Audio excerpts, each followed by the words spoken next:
ونستعينه ونستغفره ونعوذ بالله من شرور أنفسنا ومن سيئات أعمالنا من يهده الله فلا مضل له ومن يضلله فلا هادي له وأشهد أن لا إله إلا الله وحده لا شريك له وأشهد أن نبينا محمد عبد الله ورسوله أرسله بالحق بشيرا ونذيرا وداعيا إلى الله بإذنه وسراجا منيرا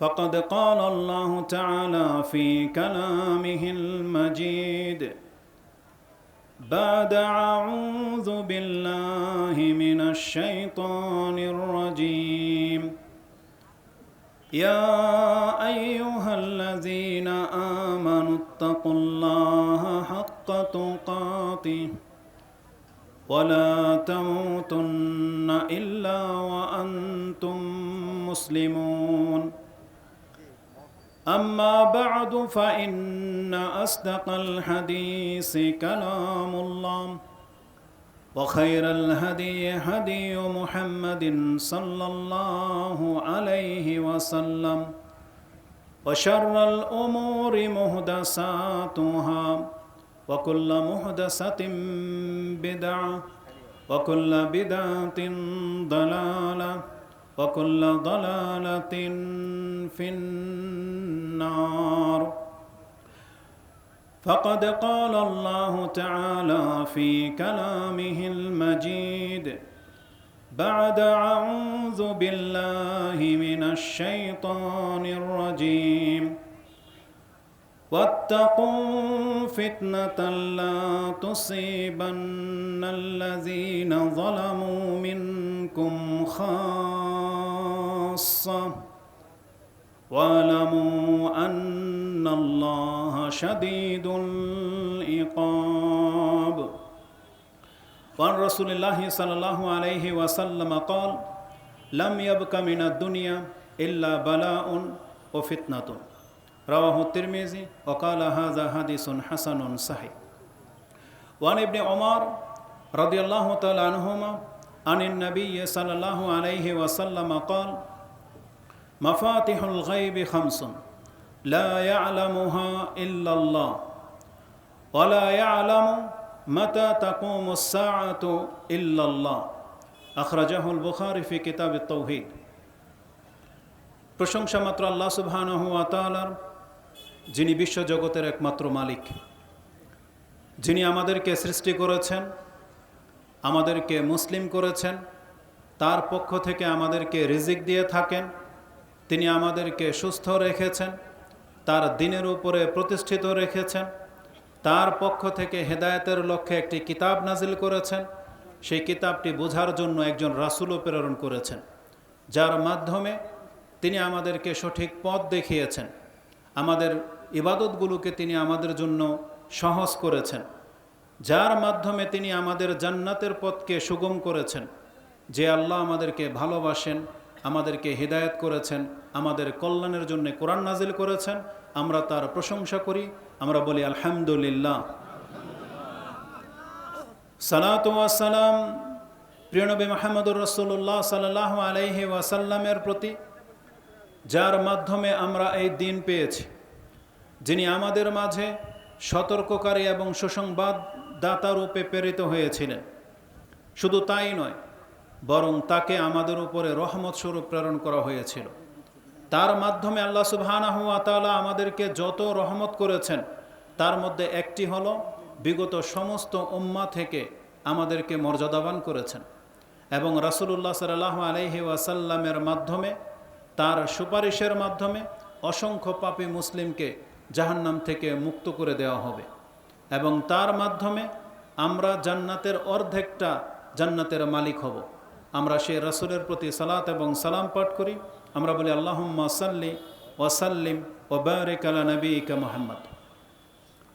যেমনটা আপনারা শুনেছেন যে আমার আজকের বিষয়বস্তু হবে কিয়ামতের আলামতগুলো নিয়ে। তাতে অনুপ্রাসঙ্গিক বহু কথাই আসবে, তবে এই টপিক্সটাকে সামনে রেখে আমরা কথা বলার চেষ্টা করব ইনশাআল্লাহ। তার আগে আমি আপনাদের দৃষ্টি আকর্ষণ করতেছি, যারা এখানে ধৈর্য ধারণ করে বসে আছেন, আশা করা যায় ইনশাআল্লাহ প্রধান বক্তার বক্তব্য শেষ না হওয়া পর্যন্ত আপনারা এখানে স্থির থাকবেন ইনশাআল্লাহ। এবং আপনাদের এই ধৈর্য ধারণের কারণে এবং এখানে আসার পূর্বে একটা ঘটনা ঘটেছে, যেটা আপনাদেরকে সাথে শেয়ার করি। ওটা হবে আপনাদের মর্যাদা দিয়ে। যেমন একটু আগে আমাদের মানে সম্মানিত দায়িত্বশীল উনি তার বক্তব্যে একটা মর্যাদার কথা বলেছেন, যে এই ধরনের মজলিসে বসলে আল্লাহর কাছে ক্ষমা চাইলে আল্লাহ ক্ষমা করে দেন, বলেছেন না? এটা কোরআন হাদিসে আছে না? নাই? আছে। আমি আপনাকে দলিল দিয়ে বলবো ইনশাআল্লাহ। এই যে কথাটা, এই কথাটা হয়তো আপনি খুব হালকাভাবে নিয়েছেন, কিন্তু এটা কত বড় দামি কথা এটা আপনাকে মুসলিম এবং বুখারীর একটা হাদিস দিয়ে আমি আপনাকে প্রমাণ করি। কেন এটা দিয়ে শুরু করলাম? কারণ এখানে যখন আসছিলাম ঘরে, আমাদের এক ভাই একটা হাদিস সম্পর্কে জিজ্ঞেস করলেন, যে হাদিসটি ইবনে মাজাতে রয়েছে, তিরমিজিতে রয়েছে এবং ইমাম মিশকাত হাদিসটিকে সংকলন করেছেন। সেটা হচ্ছে বাজারের হাদিস। কোনো ব্যক্তি যদি বাজারে গিয়ে লা ইলাহা ইল্লাল্লাহু ওয়াহদাহু লা শারীকা লাহু লাহুল মুলকু ওয়া লাহুল হামদু ইলা আখিরিল, এই হাদিস যে দোয়াটি রয়েছে, কেউ যদি এটা একবার পাঠ করে, তাহলে হাদিসের শব্দ হলো তার 10 লাখ পাপকে মাফ করে দেওয়া হবে, তার 10 লাখ মর্যাদা উঁচু করা হবে, তারপরে জান্নাতে তার জন্য একটি ঘর নির্মাণ করা হবে, এমনটা আছে। হাদিসের মান হচ্ছে হাসান, তার মানে গ্রহণ করা যেতে পারে, যেহেতু নাসিরউদ্দিন আলবানী রাহিমাহুল্লাহ এটাকে হাসান পর্যায়ে এনেছেন। তার এই হাদিস এর ব্যাখ্যা জানার পেছনে মূল কারণ হলো, তাকে নাকি কোনো এক হুজুর বা কোনো একজন ব্যক্তি বলেছে যে এই হাদিস বুঝিয়ে দেন যে একটা দোয়া পড়লে 10 লাখ নেকি মাফ হবে। তাহলে ধরে নেন আমার 5 লাখ পাপ আছে, তাহলে আমি এই দোয়া পড়লে 10 লাখ নেকি মাফ হবে, মানে পাপ মাফ হবে। তাহলে বাকি 5 লাখ নেকি মানে পাপ তো আমার নাই, তাহলে কিভাবে মাফ হবে এটা বুঝাই দেন। এগুলো হচ্ছে শয়তানি টার্ম, আর এগুলো হচ্ছে নোংরা যুক্তি। কি যুক্তি? নোংরা যুক্তি। কোরআন হাদিসের সাথে এগুলো ঠাট্টার নামান্তর, এগুলো হচ্ছে ঠাট্টা করা। একজন মুসলিম কোনোদিন কোনো হাদিস প্রমাণিত হয়ে গেলে, হয় যদি হাদিসটা দুর্বল হতো তখন সেটাকে ডিনাই করে ছেড়ে দিতে পারতো যে হাদিস তো দুর্বল, এটার কোনো অস্তিত্ব হয়তো বা ঠিক হবে না। কিন্তু হাদিস যখন হাসান মানে গ্রহণযোগ্যতায় পৌঁছেছে, তাহলে সেই ক্ষেত্রে এখানে এই যুক্তি পেশ করা যে বাজারের এই একটা ছোট্ট দোয়া পড়লে 10 লাখ পাপ মাফ হয়ে যাওয়া, এটা কেমন? তো উনি যুক্তি দাঁড় করিয়েছে যে ওনার 5 লাখ পাপ আছে। বুঝেন, এগুলো যে শয়তানি টার্ম, তার বাস্তব প্রমাণ হলো উনি যুক্তি খাটিয়েছে। কি যুক্তি? যে 5 লাখ পাপ। আচ্ছা, উনি কি গণে দেখেছে কখনো যে তার 5 লাখ পাপ? তাহলে আল্লাহ সুবহানাহু ওয়া তাআলা যদি আমাদের মাথা থেকে পা পর্যন্ত, জন্ম থেকে এ পর্যন্ত আমরা যা যা কিছু করেছি, এগুলো যদি পেশ করে দেয়, 10 লাখ হবে নাকি ছাড়িয়ে যাবে? বরং হাদিসের ভাষা তো এমন, পৃথিবীতে এমনও মানুষ আছে যাদের পাপ 10 লাখ না, পুরো পৃথিবী ছেয়ে যায়। কি হয়ে যায়?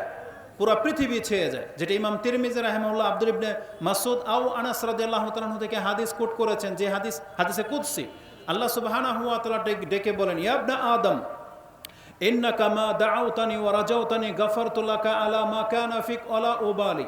ইয়া ইবনা আদম লাউ বালাগাত যুনুবুকা আনানা সামাই সুম্মা ইস্তাগফারতানি গাফারতু লাকা ওয়ালা উবালি। ইয়া ইবনা আদম লাউ আতাইতানি বিকুরাবিল আরদি খাতায়া সুম্মা লাকিতানি লা তুশরিকু বি শাইআন লা আতাইতুকা বিকুরাবিহা মাগফিরা। এটা ইমাম তিরমিজি তার দোয়ার অধ্যায়ে হাদিসটা এনেছেন, তওবার অধ্যায়। বলেন তো দেখি, আল্লাহ সুবহানাহু ওয়া তাআলা তার পাপী বান্দাদেরকে ডেকে বলতেছেন, হে ইবনে আদম, আদমের সন্তান, তোমার পাপ যদি আকাশের মেঘমালা পর্যন্ত ছেয়ে যায়, তারপরে তুমি যদি এসে আমার কাছে ক্ষমা চাও, গাফারতু লাকা ওয়ালা উবালি, তোমার পাপের সংখ্যা কত আমি আল্লাহ এটা দেখব না, আমি তোমাকে ক্ষমা করে দেব। তাহলে আল্লাহ যদি আকাশের মেঘমালা পর্যন্ত পাপকে মাফ করে দিতে পারে, ওখানে কি 10 লাখ পাপ আছে না আরো বেশি আছে? বরং আল্লাহ কি বলেছেন জানেন?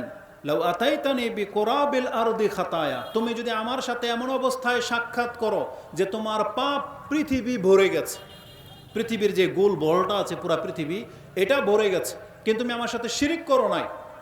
যদি কোনো মুওয়াহহিদ ব্যক্তি থেকে থাকে যার অনেক পাপ আছে, সে যদি আল্লাহর কাছে ক্ষমা চায় মরতে পারে, তাহলে আল্লাহ কি বলেছেন?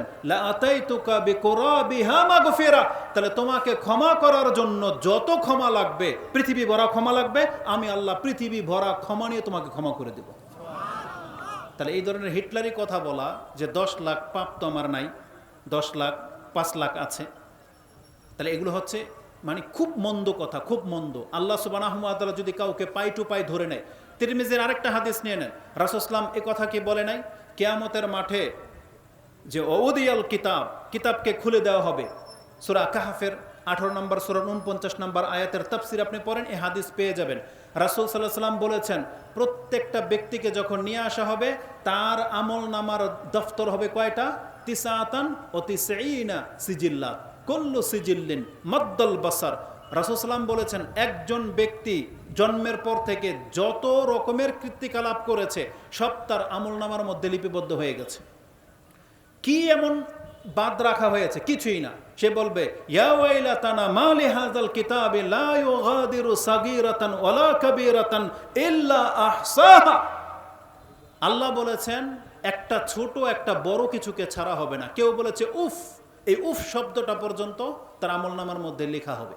আর এই উফ শব্দটাও কোনো কোনো ক্ষেত্রে মারাত্মক অপরাধ যদি সেটা বাপমার ক্ষেত্রে প্রয়োগ করে, যেটা সূরা বনি ইসরাইলে সূরা ইসরা 17 নম্বর সূরার 22, 23, 24 এই আয়াতগুলোতে পাবেন। আল্লাহ কি বলেছেন? ফালা তাকুল্লাহুমা উফি ওয়ালা তানহারহুমা ওয়া কুল্লাহুমা কাওলান কারীমা। বাপমার কোনো আচরণে তুমি উফ বলবা, আমি আল্লাহ এটা বরদাস্ত করি না, এটা কিন্তু তোমার আমলনামার মধ্যে লেখা হয়ে যাবে। তার মানে কোনো ছোট বড়কে ছাড়া হয় না। এইভাবে যখন লিখতে থাকবে ফেরেশতা, তার কতটা কিতাব ভরে যাবে? 99টা কিতাব। আর এক একটা কিতাব কত লম্বা? আপনার চোখের দৃষ্টি যতদূর পর্যন্ত যায় এত বড় বড় এক একটা কিতাব মানুষের আমলনামা লেখা হচ্ছে, যেটা কিয়ামতের মাঠে তাকে দেখানো হবে। তাহলে সেখানে কি মাত্র 10 লাখ পাপ হবে? আর অনেক বেশি পাপ হবে। আর এই ব্যক্তিকে যদি আমরা জিজ্ঞেস করি, তুমি নির্ণয় করলা কিভাবে যে এটা পাপ আর এটা গণলা কিভাবে? আমি যদি আপনাদেরকে বলি, যেমন কোরআনে আছে, বড় বড় পাপ থেকে তোমরা বেঁচে থাকো, ইনতাজতানিবু কাবাইরা মা তুনহাউনা আন নুকাফির আনকুম সাইয়্যাতিকুম ওয়া নুদখিলকুম মুদখালান কারীমা। সম্ভবত আয়াতটা সূরা নিসা 4 নম্বর সূরার 29, 30, 31 পেয়ে যাবেন, ওইদিকে আছে যে আল্লাহ সুবহানাহু ওয়া তাআলা যে পাপ থেকে তোমাকে বেঁচে থাকার জন্য আদেশ দিয়েছেন, তুমি যদি সেই বড় বড় পাপ থেকে বেঁচে থাকতে পারো, তাহলে আমি তোমার ছোটখাটো পাপগুলোকে আমার পক্ষ থেকে ক্ষমা করে দেব। ওয়ানুদখিলকুম মুদখালান কারীমা, আর আমি তোমাকে সম্মানিত করে জান্নাতে প্রবেশ করাবো। তাহলে এই যে আয়াতে আল্লাহ সুবহানাহু ওয়া তাআলা বড় এবং ছোট পাপকে যে আলাদা করেছেন, আমি যদি আপনাদেরকে জিজ্ঞেস করি, যারা নিজের পাপ দেখতে পান না, আমরা যেই পাপগুলো করি, এমন কোনো ব্যক্তি আছেন এখানে দাঁড়িয়ে আমাকে 10টা ছোট পাপ গুণে দেখাইতে পারবেন? আপনার দৃষ্টিতে আমি যখনই এই বক্তব্য করি বা শুনি, আমার মাথার মধ্যে এই কথাটা আসে যে আপনি কে আছেন এমন ব্যক্তি যে 10টা পাপ গুণে দেখাইতে পারবেন এখানে? ছোট পাপ, বড় না, ছোট পাপ। আপনি দেখবেন যে না, আমরা যেগুলো করি, মিথ্যা বলা ছোট না বড়? সুদ খাওয়া, মাপে কম দেওয়া, ওই টিভিতে ফেল করে মহিলার দিকে তাকিয়ে থাকা, ল্যাংটা দেখা মোবাইলে, এগুলো বড়? সিগারেট খাওয়া, এটা মনে হয় ছোট, কিন্তু সবাই খায় সেজন্য। তাহলে মনে হয় জর্দাটা মনে হয় ছোট পাপ, এটাও বড়? তাহলে আপনি বলেন তো দেখি, আমাদের সমাজে যত পাপ চালু আছে সব বড়, আপনি 10টা ছোট পাপের কথা বলেন তো দেখি। 10টা ছোট পাপ, সুবহানাল্লাহ, আপনি আশ্চর্য হয়ে যাবেন। সাহাবায়ে কেরাম তাদের কাছে ছোটখাটো একটা পাপ বড় মনে হতো, আর আমরা বড় বড় পাপ করে যাচ্ছি, আমাদের কাছে এটা বড় মনে হয় না, মনে হচ্ছে এগুলো সব ছোট পাপ, তাই না? এগুলো হচ্ছে মুহলিকাত, মুহবিকাত, এগুলো হচ্ছে ধ্বংসাত্মক পাপ, যেটা সাহাবায়ে কেরামরা ধ্বংসাত্মক মনে করত। তাহলে এই যে ব্যক্তি যে বলল আমরা সারাদিন যেগুলো করে যাচ্ছি, তার কাছে এটা বিস্ময়কর লেগেছে যে একটা দোয়া করলে 10 লাখ পাপ মাফ, সে বিস্ময়কর বোধ করতেছে, কিন্তু এ কি জানে যে এ প্রতিদিন কত পাপ করতেছে? আর আল্লাহ তো বলেছেন একটা দোয়ার কারণে 10 লাখ পাপ মাফ। আপনার একটা কাবিরা গুনাহ একটা কত 10 লাখকে ডুবিয়ে দিবে, আপনি জানেন কত 10 লাখকে ডুবিয়ে দিবে? এক একটা বড় পাপ কত ওজনের? একজন ব্যক্তির দ্বারা যে বলা হয়েছে না, ইজতানিবু সাবা আল মুবিকাত, তোমরা 7টা ধ্বংসাত্মক পাপ থেকে বেঁচে থাকো। তার একটা হচ্ছে ইশরাকু বিল্লাহ, আল্লাহর সাথে শিরিক করা, জেনা করা, হত্যা করা, সুদ খাওয়া, এতিমের মাল খাওয়া, সতীসাধ্যী মহিলাকে অপবাদ দেওয়া, যুদ্ধের ময়দান থেকে পলায়ন করা। এগুলো কি? এগুলো এক একটা, জাদু করা, এগুলো এত বড় বড় পাপ, কারো জীবনে যদি একটা হয়ে যায় ওর সমস্ত নেকি নিয়ে ডুবে যাবে। এটা হচ্ছে একটা বাটকারা। আপনি দেখেন না, আপনার পুরো একটা বস্তা তরকারি সবজি নিয়ে আপনি বেচতে গেছেন, তাতে যদি 40 কেজির একটা বাটকারা লাগিয়ে দেওয়া হয়, আপনার সবজি তো হালকা হয়ে যায়। তা আমাদের আমলের সাথে পাপের এটা হচ্ছে সম্পর্ক। আর এই ব্যক্তি বলে কি যে 10 লাখ পাপ মাফ, তো তার মানে আপনার দেখতে পান না আপনি যে পাপী? আপনার মাথা থেকে পা পর্যন্ত যে পাপ আর পাপ, এটা কি মুসলমানরা চোখে পড়ে না? তাহলে রাসূলুল্লাহ সাল্লাল্লাহু আলাইহি ওয়াসাল্লাম বা আল্লাহ যখন কোনো কাজের কথা বলবে যে এই কাজে আসো, তাহলে তোমার পাপকে মাফ করে দেওয়া হবে, তাহলে মুসলমানদের কি করা উচিত? সেই কাজ করা উচিত কিনা? উচিত। নাকি এটা ছোট করে দেখবেন আপনি? বরং রাসূলুল্লাহ সাল্লাল্লাহু আলাইহি ওয়াসাল্লাম কি বলেছেন? মুসলিমের হাদিস, আবু যার লা তাহকিরান্না মিনাল মারুফি শাইআন ওয়া ইন তালকা আখাকা বিওয়াজহিন তালিকিন, কিতাবুল বিররি ওয়াস সিলা, সম্পর্ক রাখার অধ্যায়ের মধ্যে 46 নম্বর অধ্যায়ে আপনি হাদিস পেয়ে যাবেন যে আবু যার রাদিয়াল্লাহু তাআলা আনহুকে বলেছেন যে আবু যার, ইসলাম এমন একটা ধর্ম, তার কোনো একটা ছোট কাজকে তুমি তুচ্ছ ভাববা না। যদি রাস্তার মধ্যে তোমার ভাইয়ের সাথে শুধু মুখটা হাসিও যদি করা হয়, হাসি মুখ নিয়ে কথা বলাটাই কেউ না হয়, তাহলে তোমার সমস্ত পাপকালা মাফ করে দিতে সক্ষম। এটা ক্ষমতা আছে এই নেকির মধ্যে। আল্লাহ সুবহানাহু ওয়া তাআলা একটা গাছের ঢালকে কেন্দ্র করে একজন ব্যক্তিকে ক্ষমা করে দিয়েছেন, এটাও হাদিস মুসলিমে আছে। রাসূলুল্লাহ সাল্লাল্লাহু আলাইহি ওয়াসাল্লাম মেরাজের রাতে যখন জান্নাত ভিজিট করেছেন, একজন ব্যক্তিকে সেখানে উৎফুল্ল অবস্থায় পেয়েছেন যে সামান্য একটু কারণে আল্লাহ তাকে ক্ষমা করে জান্নাত দিয়ে দিয়েছেন। এত খুশি হয়েছে সে নাচানাচি করতে লাগলো। ইউকাল্লিবু, হাদিসের শব্দ এটা, যে সে লাফালাফি করতেছে, বলছে মা শানুহু, এর কি হয়েছে? তখন রাসূলুল্লাহ সাল্লাল্লাহু আলাইহি সাল্লামকে জানানো হয়েছে মাররা বিগুসনি শাজারাতিন আলা যাহরিত তারিক, একটা গাছের ডাল রাস্তার উপরে পড়া ছিল। এই ব্যক্তি দেখলো যে মানুষের কষ্ট হয়, সে বলেছে ওয়াল্লাহি লা উনাহিয়ান্না হাযা আনিল মুসলিমিনা লা ইউযিহিম, আল্লাহর কসম করে বলতেছি আমি এক্ষণ এই গাছের ঢালটাকে কেটে দেব, যাতে করে চলাচলে মুসলিমদের কষ্ট না হয়। তার এই নিয়তের কারণে আল্লাহ তাকে ক্ষমা করে জান্নাতি দিয়ে দিয়েছেন। তাহলে ইসলামের যে কোনো একটা কাজ আপনি ছোট ভাববেন না।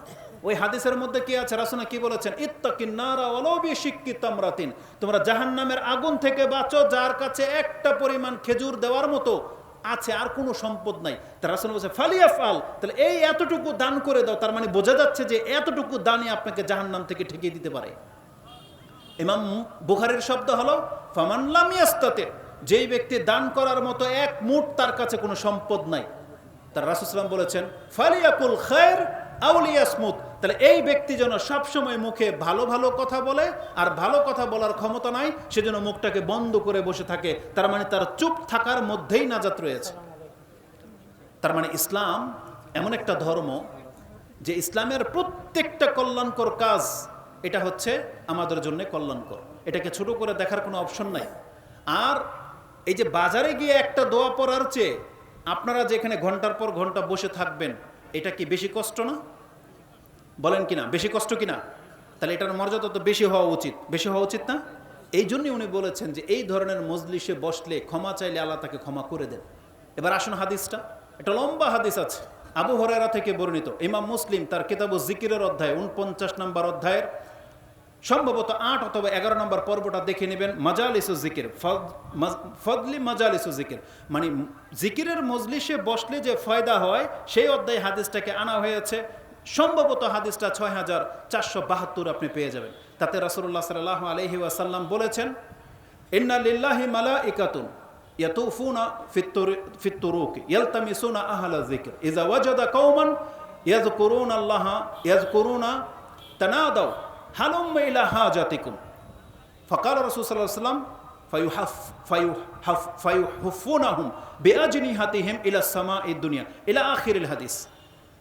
রাসূলুল্লাহ সাল্লাল্লাহু আলাইহি ওয়াসাল্লাম বলেন, এমন কিছু ফেরেশতাকে সৃষ্টি করা হয়েছে বা নিযুক্ত করা হয়, তারা এই পৃথিবীতে আসে শুধু এই জন্য তারা ঘুরতে ফিরতে থাকে যে কোথায় আল্লাহকে স্মরণ করা হচ্ছে, কোথায় আল্লাহকে স্মরণ করা হচ্ছে, আল্লাহর জিকির হচ্ছে, সেই মজলিসটা তারা খোঁজে। রাসূল বলেছেন, ফাইজা ওয়াজাদা কাউমুন ইয়াযকুরুনাল্লাহ তাআলা, যখন কোনো জাতিকে পেয়ে যায় যে ওই জায়গাতে আল্লাহর স্মরণ হচ্ছে, তখন অন্যান্য ফেরেশতাদেরকে ডাকা হয় এবং বলে, তাআলাও আসুদু হালুম্ম ইলা হাজাতিকুম, যেই জন্য আমরা পৃথিবীতে এসেছি আমরা সেই জামাতটাকে পেয়ে গেছি। রাসূল বলেছেন, তখন সমস্ত ফেরেশতা এসে তাদের পাখা দিয়ে ঘিরে নেয় এবং প্রথম আকাশ পর্যন্ত টাক লাগিয়ে দেয়। কেন? কারণ রাসূল সাল্লাল্লাহু আলাইহি ওয়াসাল্লামের আরেক বর্ণনায় কি আছে যে যেই জায়গাতে আল্লাহর জিকির হয়, গাশিয়াতুহুমুর রাহমা, নাজালাত আলাইহিমুস সাকিনা ওয়া গাশিয়াতুহুমুর রাহমা ওয়া যাকারাহুমুল্লাহু ফিমান ইনদা, যারা আল্লাহকে স্মরণ করে, আল্লাহ তার কাছে যে গণ্যমান্য সৃষ্টিরা আছে তাদের সামনে আমাদের মর্যাদা নিয়ে আল্লাহ কথা বলে যে এই লোকগুলো আজকে আমার স্মরণে লিপ্ত, এবং আল্লাহর পক্ষ থেকে প্রশান্তি নাজিল হয়।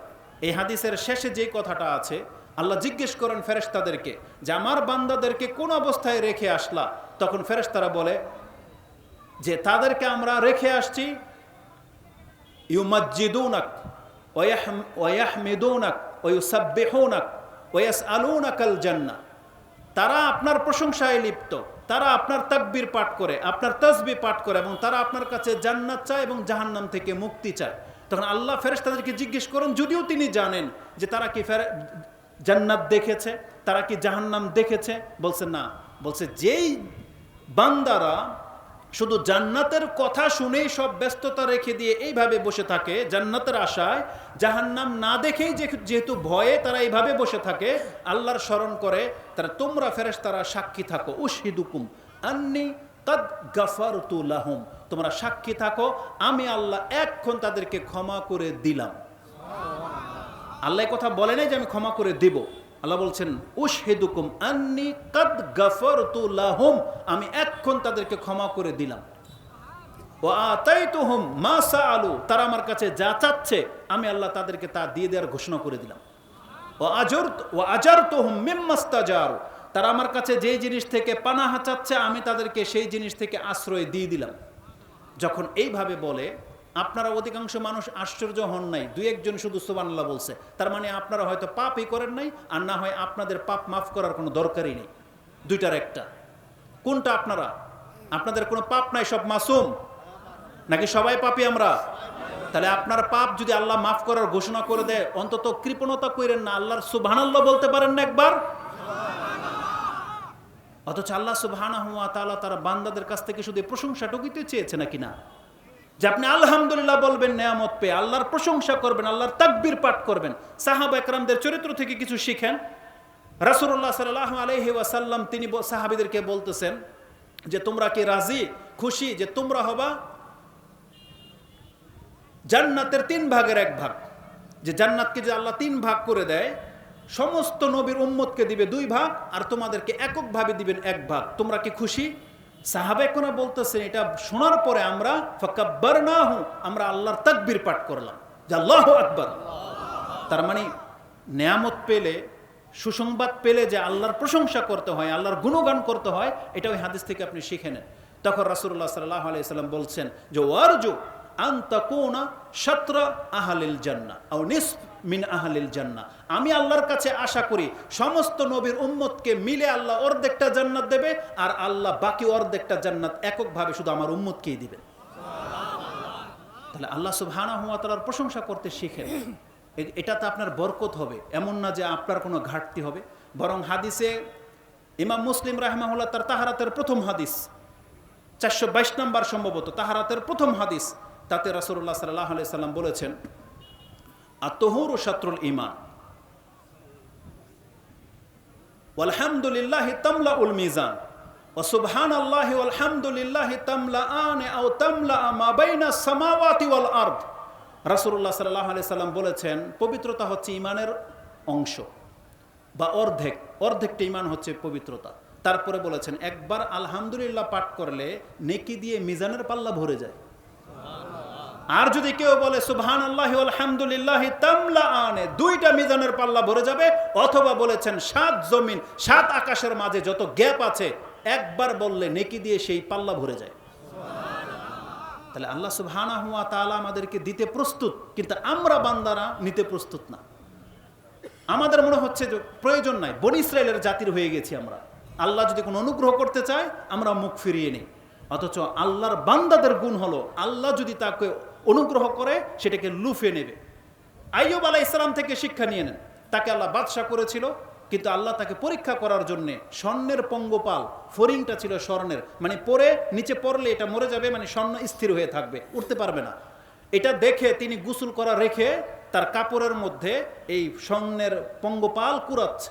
আল্লাহর পক্ষ থেকে তাকে ওহী করা হয়েছে যে আমি কি তোমাকে এ থেকে অমুখাপেক্ষী করিনি, কারণ তোমাকে তো বাদশা করেছি, এই পরে থাকা স্বর্ণ তোমাকে কুড়াতে হবে।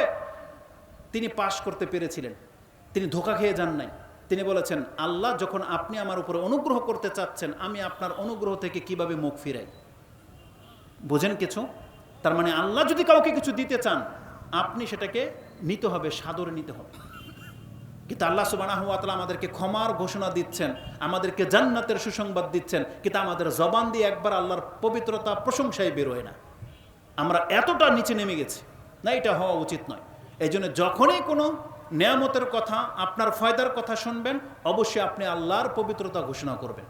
এটা যেন আপনাদের মনে থাকে। আর যতদূর আমি জেনেছি যে আপনারা হলেন আহলে সুন্নাহ ওয়াল জামাত বা আহলে হাদিসের সন্তান, কোরআন সুন্নাহ নাকি আপনারা বুঝেন, তাহলে এই কথাগুলোকে আপনাদের মুখের মধ্যে গুঁতা দিয়ে বের করতে হবে?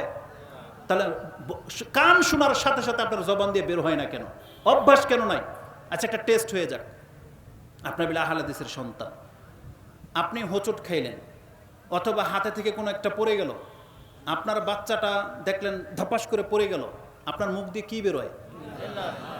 ইন্নালিল্লাহ। কিন্তু হাদিসের সাথে দেখেন কত দূরের সম্পর্ক। কিন্তু হাদিস তো ভিন্ন কিছু বলতেছে, হাদিস ভিন্ন কিছু বলে। এটাও শিখেন আপনি কোরআন হাদিস থেকে। ইন্নালিল্লাহ বলবেন কখন? যখন ক্ষয়ক্ষতি হয়ে যাবে তখন। কারণ আল্লাহ ইন্নালিল্লাহর কথা কখন বলেছে? ইজা আসাবাতহুম মুসিবা, মুসিবত যখন ঘটে গেছে, হাত ভেঙে গেছে, তখন বলবেন ইন্নালিল্লাহ। মোবাইল পরে ভেঙে গেছে, কিন্তু যখন পড়লো, ভাঙলো না ভাঙলো আপনি তো জানেন না, যখন পড়ে গেল তখন কি বলবেন? এটা একটা চমৎকার ঘটনা রয়েছে। হাদিসটি মুসনাদে আহমদে বাজ্জার এবং লম্বাভাবে আছে, বুখারীতে আংশিক আছে। ফেরাউনের ঘটনা।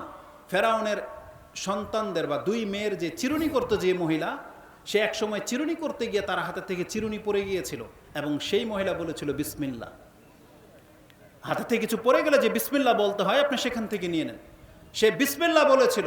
তার মেয়েরা বলো তুমি কার নাম নিলে? আমার বাবার নাম। বলছেন না, তোমার বাবার রব যিনি তার নাম। বলে দিয়েছে ফেরাউনের কাছে যে এ তো মুসার অনুসারী, এ তো আপনার অনুসারী না।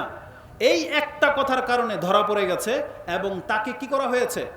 তার সন্তানকে সহ উত্তপ্ত তেলের মধ্যে ছেড়ে দিয়ে একবার গালিয়ে দেওয়া হয়েছে, এই মহিলাকে এবং মহিলার সন্তানগুলোকে। কিন্তু সে দিন থেকে ফিরেনি।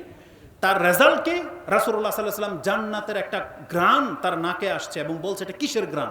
তখন রাসূল সাল্লামকে জানানো হয়েছে এটা হচ্ছে ফেরাউনের সেই দাসী যে তার মেয়েদের চিরুনি করাতো, তার সাথে এই ঘটনা ঘটানো হয়েছে। তার দেহকে, তার সন্তানের দেহটাকে আগুনে এইভাবে জ্বালিয়ে দেওয়া হয়েছিল, পুড়িয়ে দেওয়া হয়েছিল তেলের মাধ্যমে। তার ঘ্রাণে এই ঘ্রাণ ভেসে আসতেছে জান্নাত থেকে। তাহলে ওই হাদিসের মধ্যে বিসমিল্লাহর কথা আছে। তাহলে এটা কখন বেরোবে? আমরা উস্তা খেলে, হোঁচট খেলে, হাতে থেকে কিছু পড়ে গেলে কি বলি? মাগো, এগুলো না বলেন কেন? কারণ যে অভ্যাস। কিন্তু ইবাদতের সাথে আপনার এলমের সম্পর্ক আছে, আমলের সাথে এলমের সম্পর্ক আছে। আপনি আমল করবেন, আপনার এলেম বজায় থাকবে। আমল করবেন না, আপনার এলেম গায়েব হয়ে যাবে। তো আমি আমাদের মূল বক্তব্যের দিকে ফিরে আসি, যে লম্বা কথা এখানে চলে আসছে বহু।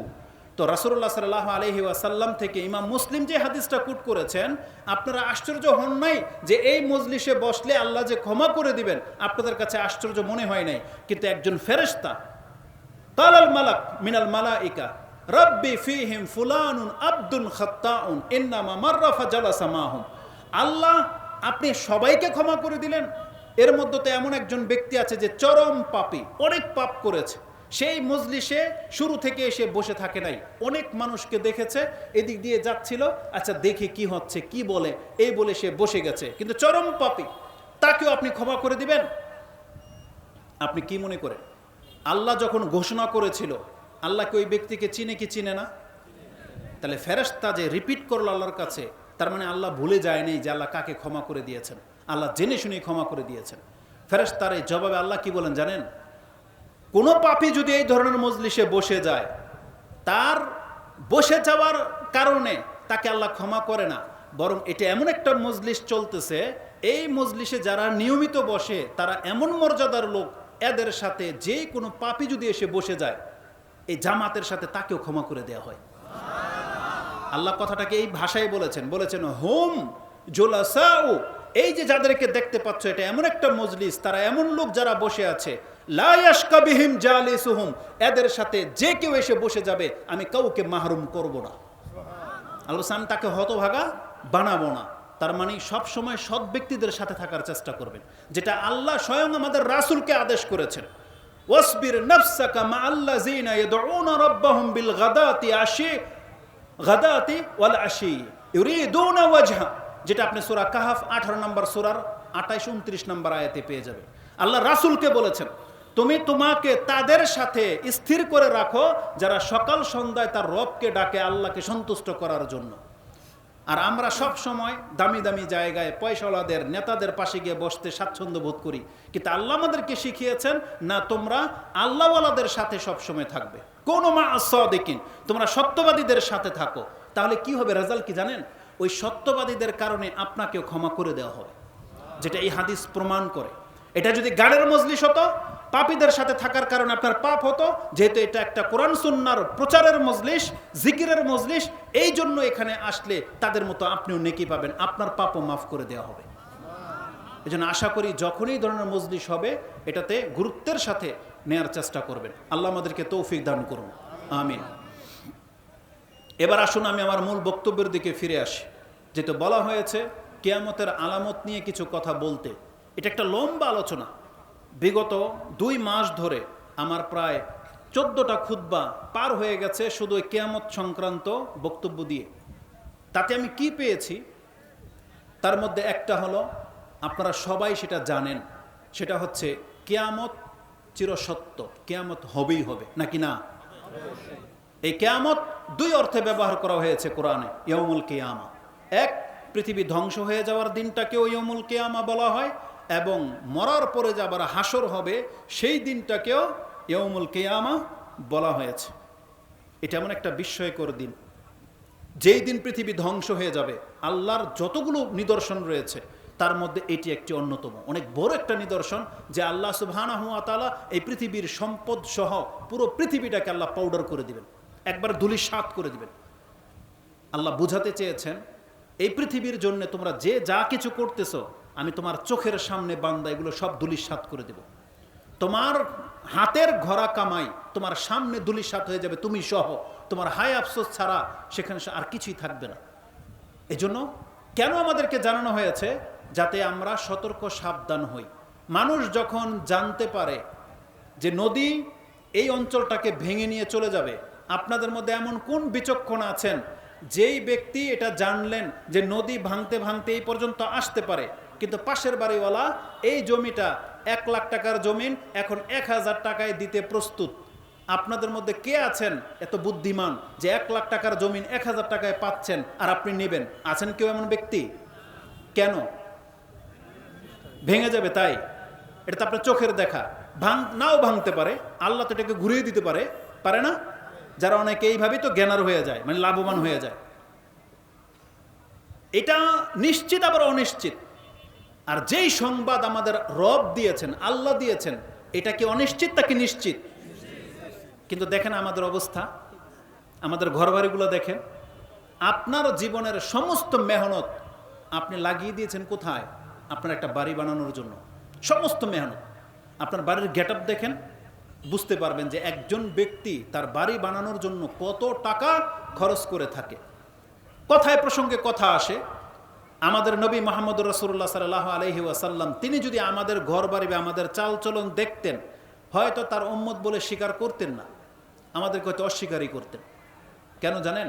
কারণ রাসূলুল্লাহ সাল্লাল্লাহু আলাইহি ওয়াসাল্লাম এই জীবনটা গ্রহণ করেন নাই। আপনি যদি হালালভাবে করে থাকেন তাহলে প্রশংসনীয়, কিন্তু এই বাড়ি করতে গিয়ে, আপনার স্ট্যাটাস বজায় রাখতে গিয়ে, আপনি সচ্ছল হওয়ার জন্য আপনি যে হালাল হারামের মিক্স করে ফেললেন, আপনি যে হালাল হারাম বেছে চলেন না, এই ব্যক্তিদেরকে রাসূল অন্তত কোনোদিন আপনার উম্মত হিসেবে গ্রহণ করতেন না। কিসের থেকে বললাম জানেন? কোরআনে একটা আয়াত রয়েছে, সম্ভবত 26 নম্বর সূরার 129 নম্বর আয়াত।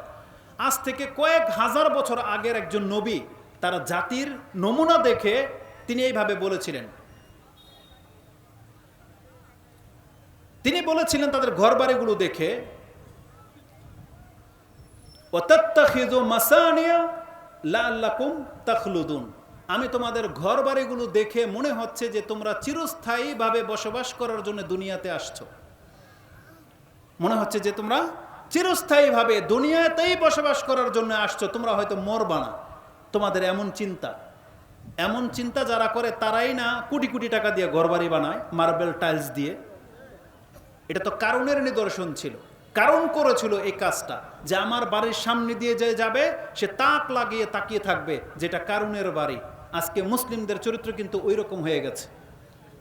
তারা হালাল হারাম বাঁচে না, তার এই প্রপার্টিকে সুপ্রদর্শন করার জন্য তারা একাকার করে দিচ্ছে দিন রাত। সে যে মুসলিম সেটা ভুলে গেছে, তাকে যে হালাল হারাম বেঁচে চলতে হবে সেটা ভুলে গেছে। তার মানে সে এখন ইহুদি নাসারা বা অমুসলিমদের মতো এই অনুসরণে লিপ্ত। তারা টাকা কোত্থেকে আসলো, কোথায় খরচ করলো, এগুলো সে দেখা দেখি নাই। অথচ আমরা বলতেছি যে কিয়ামত একদিন হবেই, পৃথিবী ধ্বংস হয়ে যাবে। আপনি দেখেন, যদিও সেটা আল্লাহ সুবহানাহু ওয়া তাআলার আযাব দিয়ে নয়, কিন্তু ইহুদিদের মাধ্যমে, ইহুদিদের কারণে ফিলিস্তিনের যে শহরগুলোকে ধ্বংস করা হয়েছে, যখন ভিডিও ক্লিপ দেখানো হয় আপনি দেখতে পাবেন তাদের বাড়ি ঘরগুলোকে কিভাবে নির্মাণ করা হয়েছিল, কত আমোদ প্রমোদে মুসলিমরা থাকতো। কিন্তু আল্লাহ সুবহানাহু ওয়া তাআলার পক্ষ থেকে আমরা বলবো এটাকে একটা পাকড়াও করা হয়েছে। এটা আমাদের অপরাধের কারণেই হয়েছে। হয়তো আল্লাহ সুবহানাহু ওয়া তাআলা আমাদেরকে শিক্ষা দিতে চান, কারণ আল্লাহ সুবহানাহু ওয়া তাআলা কোনো একটা ঘটনা ঘটিয়ে অন্যদেরকে শিক্ষা নিতে বলেছেন, যে তার মধ্যে তোমাদের জন্য ইবরত রয়েছে, শিক্ষণীয় বিষয় রয়েছে। আল্লাহ যখন কাউকে ধরে তখন কিন্তু আল্লাহ কাউকে ছাড়েন না। ঠিক কাফেরদেরকে আল্লাহ যখন ধরবেন তখন আল্লাহ সুবহানাহু ওয়া তাআলাকে নাস্তানাবুদ করে দিবেন। কিন্তু আল্লাহ সুবহানাহু ওয়া তাআলার নীতি হলো, যখন আল্লাহ কোনো জাতিকে ধ্বংস করতে চায় আল্লাহ কোনো না কোনোভাবে তাদেরকে ধরে। যদিও তারা আমাদের মুসলিম ভাই, কিন্তু আমি আপনাকে দেখাতে চেয়েছি তারা এইরকমই এই ঘর বাড়িগুলোকে সুন্দর করে বানিয়েছিল, যেটা আমরা এখন করতেছি। সৌদি আরবে দেখেন, দুবাই দেখেন, আরব কান্ট্রিগুলো দেখেন, তারা সম্পদ পেয়ে এমনভাবে দুনিয়ার দিকে ঝুঁকে যাচ্ছে, তারা রাসূল ইসলামের সেই কথাগুলো ভুলে গেছে যে আরব এক সময় খারাপ হয়ে যাবে এবং এই খারাপের কারণেই এই পৃথিবীটা একদিন ধ্বংসের দিকে যাবে, সেই দিকে যাচ্ছে। তা আমাদের শিক্ষা বলে একটা, কিন্তু আমাদের চরিত্র হয়ে যাচ্ছে ভিন্ন। তো কথা হচ্ছে যে কিয়ামত হবে, এটা আমরা সবাই জানি, তাতে কোনো সন্দেহ নাই। আল্লাহ সুবহানাহু ওয়া তাআলা সূরা গাফির 40 নম্বর সূরার 59 নম্বর আয়াতে বলতেছেন, ইন্নাস সাআতা লাআতিয়াতুন লা রাইবা ফিহা ওয়ালাকিন আকসারান নাসি লা ইউমিনুন। নিশ্চয়ই কিয়ামত হবেই হবে, এতে কোনো সন্দেহ নাই। এই কথাতে আমরা সবাই একমত, কিন্তু তার পরের অংশটা আমি আর আপনি হয়তো লক্ষ্য করিনি। আল্লাহ বলেছেন ওয়ালাকিন্না আকসারান নাসি লা ইউমিনুন, কিন্তু অধিকাংশ মানুষ কিয়ামত হওয়াটাকে ঈমান আনেনি, বিশ্বাস করতে পারেনি। আপনি হয়তো মুখে বলবেন যে আমরা তো বিশ্বাস করে নিয়েছি যে কিয়ামত হবে। এখন আল্লাহ সুবহানাহু ওয়া তাআলার উদ্দেশ্য যদি এটা হয়ে থাকে যে তারা মুখে বলবে বিশ্বাস করেছি, কিন্তু তাদের আমল আখলাক আচার হবে ভিন্ন, না বিশ্বাস করার মতো। কারণ বিশ্বাস অবিশ্বাসীদের মতো কখনো সমান হইতে পারে না। যেমন আল্লাহ সুবহানাহু ওয়া তাআলা সূরা হাশরের মধ্যে বলেছেন, লা ইয়াস্তাওয়ি আসহাবুন নারি ওয়া আসহাবুল জান্নাহ। জান্নাতি আর জাহান্নামী কোনোদিন সমান হতে পারে না। যারা জানে আর যারা জানে না তারা কোনোদিন সমান হতে পারে না। যেমন রাত দিন চক্ষুমান ব্যক্তি এবং হিদায়াত পাওয়া ব্যক্তি যেমন সমান নয়, তেমনি আল্লাহ সুবহানাহু ওয়া তাআলা বলেছেন বিশ্বাসী আর অবিশ্বাসী কোনোদিন সমান হতে পারে না। কোরআনে আল্লাহ সুবহানাহু ওয়া তাআলা সূরা মুমিনুন তার 34-35 থেকে পড়েন, কাফেরদের কিছু কথা রয়েছে। এক কাফের লিডার এই কথা বলেছিল, ইন হিয়া ইল্লা হায়াতুনা দুনিয়া নামুতু ওয়া নাহইয়া ওয়া মা নাহনু বিমাবউসিন। এই যে দুনিয়াতে আমরা জীবন পেয়ে গেছি, এটাই আমাদের জীবন। এখানে আমাদের হাড় হাড্ডি গলে যাবে, আমরা আর কিয়ামত নাই, আমরা আর কিয়ামতের মাঠে উঠব না। এটা হচ্ছে একটা ব্যক্তির চিন্তা বা বিশ্বাস, যাদেরকে আমরা কাফের বলি, মুনাফিক বলি। এই ব্যক্তি তার জীবন যেমন খুশি তেমন পরিচালনা করতে পারে, কিন্তু যেই ব্যক্তি বলে ইন্না লিল্লাহি ওয়া ইন্না ইলাইহি রাজিউন, যে আমার বিশ্বাস হলো আমরা আল্লাহর কাছ থেকে এসেছি এবং আল্লাহর কাছে আমাদেরকে ফিরে যেতে হবে। আপনি বলেন তো দেখি, এই যে দুই রকমের কথা, দুই রকমের বিশ্বাস, তাহলে তাদের কর্মটা কি দুই রকম হওয়ার কথা ছিল নাকি একই রকম থাকার কথা? একজন ব্যক্তি বলে আমি আল্লাহর জন্য, তাহলে তার কর্ম, আর যে ব্যক্তি বলে পরকাল নাই, আমি আল্লাহতে মানি না, এই দুই ব্যক্তির কর্ম কি একরকম হবে? এবার আপনি আপনার চেহারাটা নিয়ে একটু গ্লাসের সামনে দাঁড়ান, দেখেন তো এটা কোনো হিন্দুর সাথে মিলে যায় কিনা। আপনি দেখেন তো আপনার মুখ থেকে সেই গন্ধ আসে কিনা যেটা একটা ইহুদি, নাসারা, খ্রিস্টান, হিন্দুর মুখ থেকে আসে। আপনার পোশাকটা চেক করেন তো, দেখেন তো এটা ট্রাক্টরের নিচে কিনা, যেটা একটা অবিশ্বাসীর প্যান্ট। আপনার ইনকামটাকে দেখেন, সেটা কি কোনো অবিশ্বাসীর সাথে মিলে যায় কিনা, এটা দেখেন, নাকি এটা হালাল বিশ্বাসের সাথে মিলে কিনা আপনি একটু দেখেন। আজকে সারাদিন 24 ঘন্টা আমরা যে যা কিছু করেছি, দেখেন তো আমাদের ফরজ ইবাদতগুলো ঠিক আছে কিনা, নাকি ওই হিন্দুর মতো যে মন্দিরেও যায় না, আপনি মসজিদও যান নাই, শুধু একটা ধর্মের মতো করে আছে, যে আমরা একটা ধর্মের মধ্যে আছি, মুসলিম আমরা, মানে মুসলিম মানেই জান্নাতি, যেটা আমাদেরকে জানানো হয়েছে মুসলিম একদিন না একদিন জান্নাতে যাবেই। এই বিশ্বাসে আমরা হয়তো জান্নাতি, তাই না? এ কথা কি টিকবে? কে আছেন এমন যে মুসলিমের ঘরে জন্ম হওয়ার কারণে আপনি দাবিদার যে আমি জান্নাত পাবো? এমন কেউ আছেন? নাই। তারপর আরো যুক্তি দিয়ে আপনাকে বিষয়টাকে মজবুত করি। বাপমার সূত্রে কোনো ব্যক্তি যদি জান্নাতি হতো, তাহলে পৃথিবীতে একজনও জাহান্নামী নেই। এটা মানেন? পৃথিবীতে একজনও জাহান্নামী নেই। হিন্দুও জাহান্নামী হবে না, খ্রিস্টানও না, ইহুদিও না, বৌদ্ধও না। কেন? তারা কার সন্তান? আদম আলাইহিস সালামের সন্তান। আদম আলাইহিস সালাম কি মুসলমান কি না কেনা? মুসলিম। তাহলে বাবা যেহেতু মুসলিম, আর বাবার সূত্র ধরে যদি সন্তান জান্নাত পাওয়ার হক রাখে, তাহলে পৃথিবীতে জাহান্নামী কে একজনের নাম বলে? কেউ নাই। বরং যে পিতার দোহাই দিয়ে আপনি জান্নাত যেতে চাচ্ছেন, সেই পিতার একটা ভুলের কারণে কি তাকে জান্নাত থেকে বের করে দেওয়া হয় নাই? তার মানে আল্লাহ সুবহানাহু ওয়া তাআলা বলতে চাচ্ছেন, যদি নবীর দ্বারাও কোনো ভুল হয়, আল্লাহর কোনো ওলির দ্বারা, কোনো বুজুর্গের দ্বারাও যদি কোনো ভুল হয়, সেই ভুলের বিচার না করে আল্লাহ কিন্তু ছাড়বেন। এটা আল্লাহ সুবহানাহু ওয়া তাআলার একটা নীতি। এই জন্য শিরকের ক্ষেত্রে আমাদের নবী মুহাম্মদুর রাসূলুল্লাহ সাল্লাল্লাহু আলাইহি ওয়াসাল্লামকে পর্যন্ত এমন চরম একটা ধমক দেওয়া হয়েছে আল্লাহর পক্ষ থেকে, যেটা আপনি সূরা জুমার 39 নম্বর সূরার 65 নম্বর আয়াতে পেয়ে যাবেন, যে আল্লাহ বলেছেন লাইন আশরাকতা ওয়ালাকাদ উহিয়া ইলাইকা ওয়া ইলাল্লাযিনা মিন ক্বাবলিক, আপনার কাছে এই ওহী করা হচ্ছে, আপনার পূর্বে সব নবীকেই আমি এই ওহী করেছি, ইব্রাহিমকেও ছাড়ি নাই, মূসা, ঈসা কাউকে ছাড়া হয় নাই, সবাইকেই সতর্ক করা হয়েছে কি লাইন আশরাকতা, যদি আপনি শিরক করেন লা ইয়াহবাতান্না আমালুকা ওয়া লা তাকুনান্না মিনাল খাসিরিন, তাহলে আপনার সমস্ত নেকি কিন্তু বরবাদ হয়ে যাবে আর আপনি ক্ষতিগ্রস্তদের অন্তর্ভুক্ত হয়ে যাবেন। তার মানে আল্লাহ সুবহানাহু ওয়া তাআলা এই ক্ষেত্রে কোনো কম্প্রোমাইজ করেন না, কারোর সাথে করবেন না। আল্লাহ যাকে ধরবেন তো ধরবেন। বাপমার সূত্রে কোনো ব্যক্তি জান্নাত পাবেন না, জেনে নেন। যদি পেত, তাহলে আদম আলাইহিস সালামের এক ছেলে কাবিল, ও জান্নাত পেত।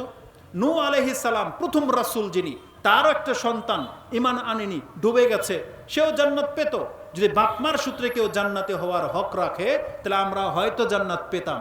কিন্তু আল্লাহ সুবহানাহু ওয়া তাআলা কোরআন নাজিল করে দিয়ে আপনার এই বিশ্বাসটাকে ক্রস করে দিয়েছেন, যে শুধু বাপমার সূত্রে, জন্মসূত্রে কোনো ব্যক্তি মুসলিম হলে তাকে আল্লাহ জান্নাত দেবেন, এই কথা সত্য নয়, এটা মিথ্যা। কোরআনের কতগুলো আয়াত লাগবে আপনার? দুই একটা স্মরণে আছে, আপনাকে বলে দেই। সূরা বাকারার 62 নম্বর আয়াত, সেম আয়াত সূরা মায়দাতে আছে, 5 নম্বর সূরার 69 নম্বর আয়াত আছে, একবার সেম, শুধু একটা শব্দ এদিক সেদিক। তাতে আছে আল্লাহ সুবহানাহু ওয়া তাআলা পুরো পৃথিবীর মানুষকে, ধরেন যেমন হাসরের ময়দান, এখন আল্লাহ ডেকে বলতেছেন, আল্লাহর প্রথম ডেকেছেন মুসলিম দলকে, ইন্নাল্লাযীনা আমানু ওয়াল্লাযীনা হাদু ওয়ান নাসারা ওয়াস-সাবিঈন আল্লাহ বলেছেন, নিশ্চয়ই যারা দাবি করো তুমি মুসলিম, হে ইহুদি, হে খ্রিস্টান এবং যত দলের লোকেরা আছো, তোমরা কান খাড়া করে শোনো। বলা হয়েছে, মান আমানা বিল্লাহি ওয়াল ইয়াউমিল আখির ওয়া আমিলা সালিহান, যেই ব্যক্তি আল্লাহর প্রতি ঈমান আনবে, সৎ কাজ করবে, তাহলে পরকালে বিশ্বাসী হবে এবং সৎ কাজ করবে, ফালা খাউফুন আলাইহিম ওয়ালা হুম ইয়াহজানুন, তার আগে আছে যে সে তার রবের কাছে জাযা পাবে, তার কোনো ভয় নেই, তার কোনো চিন্তা নাই। তার মানে এই আয়াতের মধ্যে যতগুলো দল আছে সব দলের মানুষকে ডেকে আল্লাহ বলেছেন, জন্মসূত্রে কোনো ব্যক্তি জান্নাত পাবে না, জান্নাতের মাপকাঠি হলো আল্লাহর প্রতি ঈমান লাগবে, সৎ কাজ লাগবে। তাহলে আমরা যদি ঈমান নিয়ে বসে থাকি, সৎ কাজ যদি না করি, তাহলে আমাদের অবস্থা ওই রকমই হবে যেমনটা আল্লাহ সুবহানাহু ওয়া তাআলা বলেছেন, যে জন্মসূত্রে কোনো ব্যক্তি জান্নাত পাবে না। মুহাম্মদুর রাসূলুল্লাহ সাল্লাল্লাহু আলাইহি ওয়াসাল্লাম, তিনি তার মেয়ে, সবচেয়ে আদরের মেয়ে যিনি ফাতেমা রাদিয়াল্লাহু তাআলা আনহাকে এবং তার ফুফুকে সাফিয়াকে এই আদেশ করেছিলেন, এবং তার সবচেয়ে ঘনিষ্ঠ পরিবারের লোকদেরকে, তার চাচাকে কথা বলেছিলেন। তিনি বলেছিলেন, ইয়া ফাতেমা তো বিনতে মুহাম্মদ, ইয়া সাফিয়া তো বিনতে আব্দুল মুত্তালিব, সালিনি মিন মালি মা শিত, দুনিয়াতে যদি আমার সম্পদের কোনো ভাগ তোমাদের নিতে হয়, এখন আমার কাছ থেকে চেয়ে নাও। লা উগনি আনকুম মিনাল্লাহি শাইআ, আপনাদের ক্ষেত্রে আমি আল্লাহর কাছে কোনো কিছু করার ক্ষমতা রাখি না। আর এই হাদিস বুখারী এবং মুসলিমে আছে। ঈমানের অধ্যায়ে আছে যে মুহাম্মদুর রাসূলুল্লাহ সাল্লাল্লাহু আলাইহি ওয়াসাল্লাম, তিনি যদি তার সন্তানকে কথা বলতে পারেন যে আমি মুহাম্মদ আল্লাহর কাছে অন্তত নাজাতের ক্ষেত্রে কোনো ভূমিকা রাখতে পারবো না, তাহলে আমাদের অবস্থাটা এমন কেন হলো? আর যখন আমরা দাবি করবো আমরা আহলে সুন্নাহ ওয়াল জামাতের লোক, কোরআন সুন্নাহর অনুসারী, তাহলে তা আমাদের আমলের সাথে একটা মিল থাকতে হবে, আমাদের কথার সাথে, দাবির সাথে আমলের মিল থাকতে হবে। তাহলে আমাদের আমল এমন কেন, বিক্ষিপ্ত কেন? তার মানে আমরা ওই লোকদের অন্তর্ভুক্ত হয়ে গেছি। আল্লাহ যে বলেছেন, ওয়ালাকিন্না আকসারান নাসি লা ইউমিনুন, যে অধিকাংশ মানুষ পরকালের প্রতি যে বিশ্বাসী হবে হইতে পারে নাই। আমরা কি তাহলে তাদের অন্তর্ভুক্ত হয়ে গেলাম? আমাদেরকে তো একটু চিন্তা করা উচিত ছিল, কারণ বিশ্বাসী আর অবিশ্বাসী কোনোদিন সমান হইতে পারে না। আমাদের তো জ্ঞান আছে, কোরআন নাজিল করে দিয়ে আমাদেরকে শিক্ষা দেওয়া হয়েছে, তাহলে আমরা কেন ওই মূর্খদের মতো আচরণ করি, যারা আল্লাহকে চিনেনি, যারা জান্নাত জাহান্নামের সম্পর্কে জ্ঞান রাখে না, যারা এটা জানে না যে মরার পরে বিচার হবে? তাহলে আমরা তো জানি, তাহলে আমাদের আমল এমন কেন? তো আল্লাহ সুবহানাহু ওয়া তাআলা আমাদেরকে সতর্ক করে দিয়েছেন, কিয়ামত হবে, এটা চূড়ান্ত সত্য, এটা যেন কোনো ব্যক্তি ভুলে না যায়। এর চাইতেও বড় ব্যাপার কি জানেন? কিয়ামত খুব নিকটে চলে আসছে, এটা জেনে নেন। কিয়ামতের সময়টা অত্যন্ত নিকটে চলে আসছে। আমরা তো ওই সমস্ত কিছু ভাইরাল বক্তাদের মতো, বড় বড় মুফাসসির আল্লামাদের মতো তো বলতে পারি না যে কোন সনে হবে। আপনারা তো ওই সমস্ত ভাইরাল বক্তা বা যারা অনেক বড় ডিগ্রিধারী আলেম, তাদের পেছনে ছোটেন। তারা একসময় বলেছিল 2022 সালে কিয়ামত হয়ে যাবে, আপনারা তাদেরকে ছাড়তে পারেন নাই। এখনো মহাব্বত তাদের সাথে লেগে আছে, যে যত কথাই বলুক তাদের সাথে মহাব্বত কাটে না আপনাদের। মিথ্যা বললেও কাটে না, আর ভালো বললেও কাটে না। এদের মধ্যে কোনো বক্তা তো মানে সুর সার দিয়ে জাল হাদিস বলে দিলেও আপনার কাছে সেটাই মধুর লাগে। আমরা নাম নিলাম না, সেই সমস্ত আলেমদের নাম নিলাম না, কিন্তু তারা যে জয়ীফ হাদিস বলে, জাল হাদিস বলে। কয়েকদিন আগে একজন বড় মাপের, একজন হানাফিদের বড় মাপের একজন আলেম, যিনি হাদিস দিয়ে কথা বলেন, তিনি কি সুন্দর একটা চমৎকার ফতুয়া দিলেন যে যদি নামাজ কাজা হয়ে যায়, এই নামাজের কাফারা হলো 100 কেজি না কত কেজি ধান বা গম। বুঝেন? এরা হচ্ছে সবচেয়ে ফেমাস আলোচক, যাদের ফতুয়া সমাজে চলে, আর তাদের মুখ থেকে এইসব কথাবার্তা বেরোয়। কিন্তু আমাদের তত বিদ্যা বুদ্ধি নেই, না আমাদের সার্টিফিকেট আছে, না আমাদের সুরসার আছে। যেমন ভাই বললেন, আমাদের কথা শুধু এই এতটুকুই, কোরআনের আয়াত কটা জানি, আর যেটা রাসূল সাল্লাল্লাহু আলাইহি ওয়াসাল্লামের হাদিস থেকে সহিভাবে পাচ্ছি, আমরা শুধু সেটা ধারণ করি এবং সেটা আপনাদের কাছে প্রচার করি। কিন্তু আপনাদের কাছে মজা লাগে না। কে সঠিক পথ দেখাবে আপনাকে? যদি সেই ব্যক্তি নির্ণয় করতে না পারেন, তাহলে আপনি কোনোদিন সঠিক রাস্তা পাবেন না। ঠিকটা মনে আসতে হয়ে গেল? একসাথে বলতে হবে, ঠিক কিনা বেঠিক। এটা হচ্ছে তাদের সুর, যে ঠিক কিনা বেঠিক। আল্লাহ সুবহানাহু ওয়া তাআলা আমাদেরকে সঠিক বুঝ দান করুন। আমরা একটা দোয়ার নোক্তা বলি, আমাদের কোন এক তাবি এই দোয়াটা করতেন, তিনি এটা আমাদেরকে সবার সালাফদের মুখে মুখে এটা আছে। তিনি বলতেন, আল্লাহুম্মা আরিনাল হাক্কা হাক্কান ওয়ারযুকনা ইত্তিবা ওয়া আরিনাল বাতিলা বাতিলান ওয়ারযুকনা ইজতিনাবা। আল্লাহ, তুমি আমাকে হকটাকে হক হিসেবে চিনার তৌফিক দান করো, আর চিনে নেওয়ার পর আমি যেন সেটা গ্রহণ করতে পারি। আল্লাহ তুমি সেই তৌফিকও দান করো। আর বলেছেন আল্লাহ, ওয়ারিনাল বাতিলা বাতিলান ওয়ারযুকনা ইজতিনাবা, আর আমি বাতিলকে যেন বাতিল রূপে চিনতে পারি, আর চিনে নেওয়ার পরে বাতিল থেকে যেন আমি বাঁচতে পারি। এটা একটা দোয়া। আপনি কি মনে করেন কত মারাত্মক বা কত গভীর চিন্তার থেকে এটা করা হয়েছে? আপনি যদি হক চিনতে না পারেন তাহলে এটা আপনার ব্যর্থতা, আপনি যা খুশি তা গ্রহণ করে নেবেন। আবার অনেকে আছে হক জানার পরে মানতে পারে না, যেমন কিছু কিছু বক্তাদের মুখ থেকে শোনা যায় তারা নির্দ্বিধায় বলে যে আহলে হাদিস বা সালাফিরা হক পথে আছে, তারা কোরআন সুন্নাহর বাইরে কথা বলে না, এ নিজে স্বীকার করে কিন্তু আহলে হাদিস হয় না। বুঝছেন না? সে কোরআন হাদিস গ্রহণ করতে পারতেছে না, তাহলে একটা বাধা প্রাপ্ত হয়ে আছে। আর অনেক ব্যক্তি আছে যারা বাতিলকে বাতিল হিসেবে চিনতেই পারে না, এই জন্য তা থেকে বাঁচতেও পারে না। কোন বক্তা হক বলে না ভুল বলতেছে, কোন মাসলাটা সঠিক না ভুল সে বুঝতে পারতেছে না, আবার সে তা থেকে বাঁচতেও পারতেছে না। এরকম এক্সাম্পল যদি আমরা দেই আপনাদেরকে, অনেক বলা যাবে। কিছুদিন আগে সূরা কাউসার এর তাফসীর দেখতে গিয়ে নেটে যখন সার্চ দিলাম, দেখে অন্যান্য বক্তারা কি বলে। আপনি অধিকাংশ বক্তাদের নেচার কি পাবেন, যে সূরা কাউসার যদি কেউ 7 বার, তার একটা ভঙ্গিমা আছে, কিভাবে যেন দেখাইলো, আঙ্গুলটা কিভাবে যেন ধরতে হয় এভাবে দেখাইলো, যে এইভাবে গণে যদি 7 বার সূরা ইখলাস, কি যেন সূরা কাউসার যদি পড়ে এবং যার নাম নিয়ে ফু দিবে সে তার বসে চলে আসবে।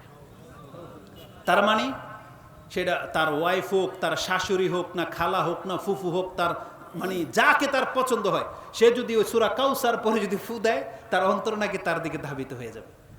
আল্লাহ কি কোরআন এই জন্য নাজিল করেছিল? রাসূল সাল্লাল্লাহু আলাইহি ওয়াসাল্লাম জীবনে কোনদিন এটা অ্যাপ্লাই করেছিলেন? এরা না হয় নাজায়েজ শিক্ষা দেয়, রাসূল সাল্লাল্লাহু আলাইহি ওয়াসাল্লাম তো এটা জায়েজ ক্ষেত্রে ব্যবহার করতে পারতেন। রাসূলুল্লাহ সাল্লাল্লাহু আলাইহি ওয়াসাল্লাম তো আবু তালেবের জন্য এত কান্না কেঁদেছেন, যার ফলে আল্লাহ আয়াত নাজিল করে দিয়ে তাকে সান্ত্বনা দিয়েছেন, ইন্নাকা লা তাহদি মান আহবাবতা ওয়ালাকিন্নাল্লাহা ইয়াহদি মাইয়াশা। আপনি যাকে এত বেশি ভালোবাসেন তাকে হেদায়েত করার ক্ষমতা আপনাকে দিয়ে দেওয়া হয় নাই। তার রাসূল সাল্লাল্লাহু আলাইহি ওয়াসাল্লাম যদি জানতেন যে সূরা কাউসার পাঠ করলে অন্তর জয় করা যায়, সে না হইলে তার চাচার জন্য একবার 7 বার পড়ে দিতেন নাকি না? তাহলে এদেরকে চিনতে হবে, কিন্তু আমরা তাদের সম্পর্কে কিছু বলি না। বললে কি বলে যে আমরা নাকি গীবত করি, একটা নামও তো নেই।